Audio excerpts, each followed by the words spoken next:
and her mother has died, and her mother, and she is physically handicapped, which makes her an outcast and in danger of being put to death herself, this being a very savage society.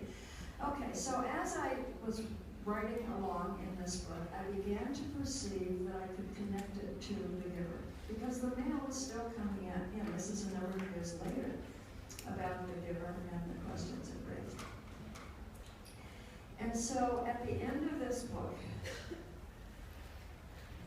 without going through the whole plot, the girl has a friend, a little boy, who becomes one of my favorite characters. These characters all become very real to me. I know they're fictional, I know I've made them up, but I lived with them a long time and they become real to me. And so she has a friend who's a little boy, and he's a bad boy. He lies and cheats and steals, but you love him anyway because he's that way because of his circumstances and the horrific conditions in which he lives, and he has a heart of gold. But toward the end of this book, he has disappeared. She doesn't know where he's gone. And then when he returns, he explains to her that he's gone through the woods, which she fears the woods. He's gone a long distance, and he's found another community. And it's a community where people are kind to each other.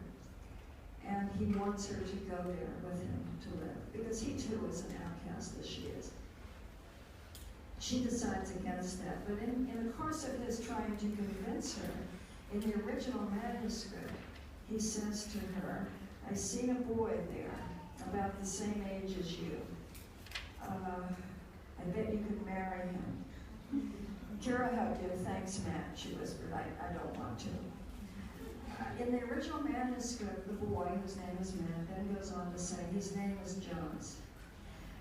The editor asked me to take the name out. They didn't want it to necessarily have that connection for readers who may not have known the first book. So now the book says, his eyes are very amazing blue.